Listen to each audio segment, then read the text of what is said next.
Hello, English learners. Welcome back to English Pod. My name is Marco. And I'm Erica. And today we're bringing you another lesson on our sports series. We're talking about baseball today. Baseball, the American national pastime. Is it? Yes, it is. Okay. So we're going to be looking at this interesting sport that is played mainly in the Caribbean. And, well, it's actually very popular in the United States and Japan. That's right. Korea. Yep. So we're not only going to learn a bunch of baseball language, but we're also going to see how baseball has a big influence on English in general. That's right. So we're going to learn a lot of great things today. So why don't we start and listen to our dialogue?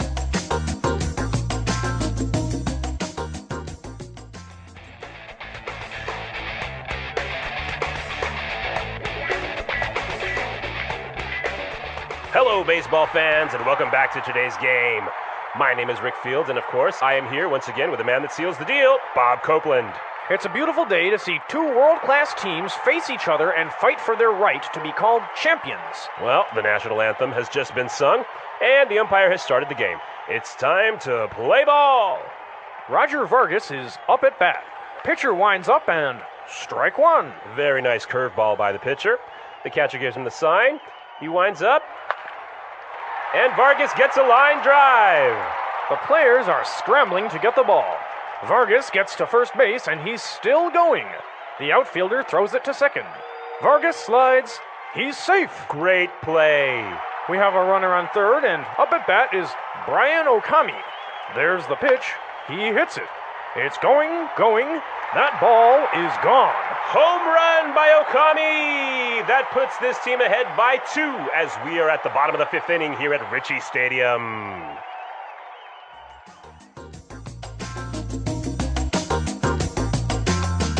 All right, well, a pretty exciting game there at Ritchie Stadium. Exactly, and we have some interesting players, Roger Vargas and Brian Okami. All right, so, well, we saw some great words, and, well, it's time for us to take a look at them now in Language Takeaway. Language takeaway. Okay, we're going to look at some common sports and baseball words here. Now, the first phrase, we'll hear this almost at any sort of international sports event, right? Exactly. And it's the national anthem. National anthem. National anthem. So this is a song, right? Exactly. It's the song that you sing about your country. And many people confuse it, right? Yeah, a lot of people might say national hymn. Okay, hymn. Because in some languages, it might be like a hymn, like literally translating. Yep. But in English, it's called the national anthem. The national anthem. All right. So what about our next word? Well, we were talking about the pitcher. Pitcher. P-I-T-C-H-E-R. The pitcher. Pitcher. Okay, and now this is one of the players on a baseball team, and his job is to throw the ball. To throw the ball really fast. So that the guy can hit it with the bat. Okay, so that's the pitcher. Now, the interesting thing is that the baseball commentator said the pitcher winds up. Winds up. To wind up. To wind up. Okay, well, let me paint you a picture. Okay. So imagine a clock. And you're turning the clock to wind it up, to get it ready to go. To make it work. Exactly. So imagine the pitcher doing the same sort of thing, bringing his arm back behind him, getting ready to throw the ball. Okay, so that is to wind up. Very good. So you can use this word not only in baseball, but for other things that require you to do this action. Right, to turn something and get it ready to have lots of power. Like some toys. Yep. Or maybe like a music box. Okay. Wind up. What about our next phrase? Well, Roger Vargas hit a line drive. Line drive. Line drive. Okay, so what is a line drive? Well, it's a term from baseball. And when you hit a line drive, you hit the ball sort of low on towards the ground, and it travels along the outside of the field. Right, so the ball basically travels along the foul line. That white line. The white line, Yep. Exactly. Very good. So that's a line drive. And so the players on the field were scrambling to get the ball. Scrambling. Scrambling. Now, we know scrambled eggs from one of our lessons. Yes, but the verb to scramble means to move quickly in a disorganized way to do something. Okay, so the players are moving very fast, trying to get the ball, but they're not doing it very well. Right. And you can use this in other ways, right? Not just in baseball. Right. For example, we can say, the people are scrambling to buy their tickets for the concert. Yeah. Or I'm going on vacation tomorrow and I'm scrambling to get everything ready. Exactly. It's a very good term that you can use also in your daily life. Exactly. All right. And what about our last word for today on Language Takeaway? Well, they were in the 5th inning of the game. Okay, so inning. Inning. All right, this is another baseball term, and it just means the period of play. Okay, so we learned, for example, that in soccer you have 2 halves. Or in hockey, you have 3 periods. All right, and in baseball you have 9 innings. Okay, great. So some interesting sports and baseball vocabulary. Now, I think it'll help us to hear this again slower. So let's listen to the dialogue.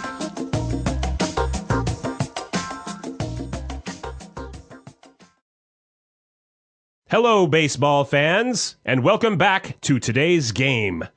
My name is Rick Fields, and of course, I am here once again with the man that seals the deal, Bob Copeland. It's a beautiful day to see 2 world-class teams face each other and fight for their right to be called champions.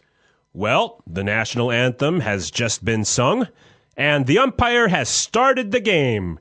It's time to play ball. Roger Vargas is up at bat. The pitcher winds up, and strike 1. A very nice curveball by the pitcher. The catcher gives him the sign. He winds up, and Vargas gets a line drive. The players are scrambling to get the ball. Vargas gets to first base, and he's still going. The outfielder throws it to second. Vargas slides. He's safe. Great play. We have a runner on third, and up at bat is Brian Okami. There's the pitch. He hits it. It's going. That ball is gone. Home run by Okami. That puts this team ahead by 2 as we are at the bottom of the 5th inning here at Ritchie Stadium.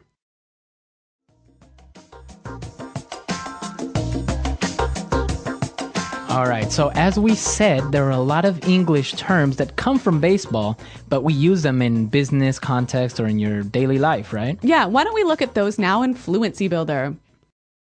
Fluency Builder. All right, so the first phrase that we have is up to bat. Up to bat. Up to bat. So literally, in this dialogue, it means the guy is standing on home plate ready to hit the ball, right? Right. He has the bat and he's ready to hit it.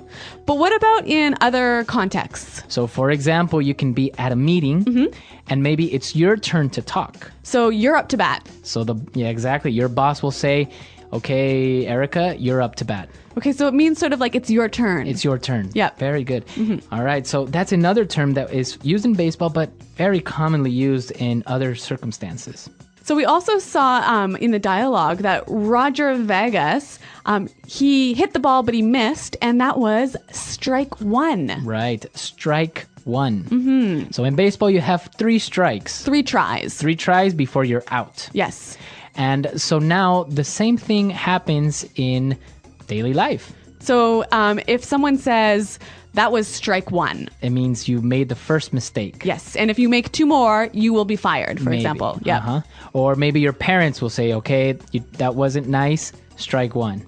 And then 2 more times and you'll have a timeout. Or you'll be grounded. Yes. Okay, so that's also called a strike. And the pitcher threw a curveball. A curveball. Curveball. So, okay, pretty clear. A curveball is when you throw the ball and it sort of goes in a curve. It doesn't go straight, right? Right, exactly. But how can this be used outside of baseball? So you can say, oh, my boss threw me a curveball today. So he gave you an unexpected problem. Or something that was difficult to handle. Okay, this one is pretty interesting. I'd like to hear a few more examples. Example 1. My boss threw me a curveball today, so I have to stay and work late. Example 2.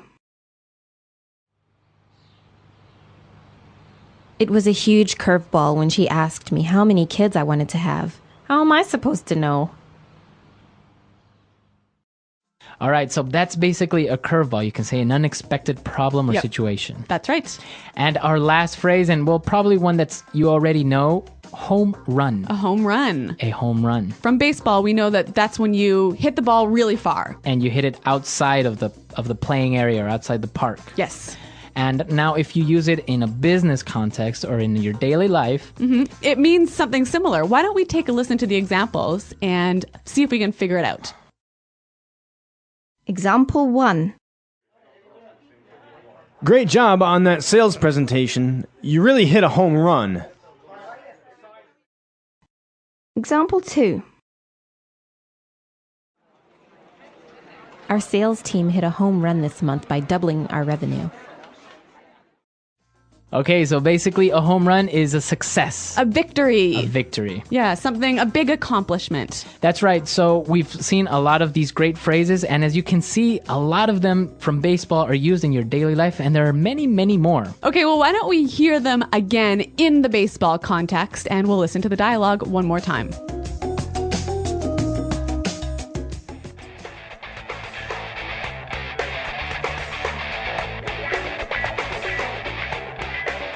Hello, baseball fans, and welcome back to today's game.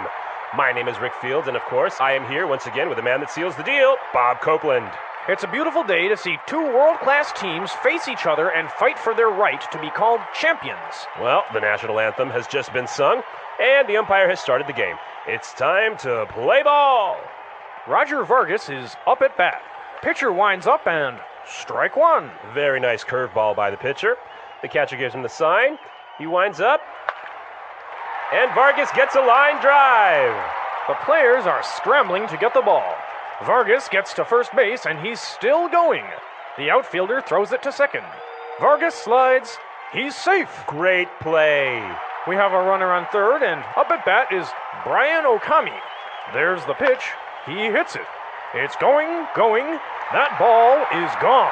Home run by Okami. That puts this team ahead by 2 as we are at the bottom of the 5th inning here at Ritchie Stadium.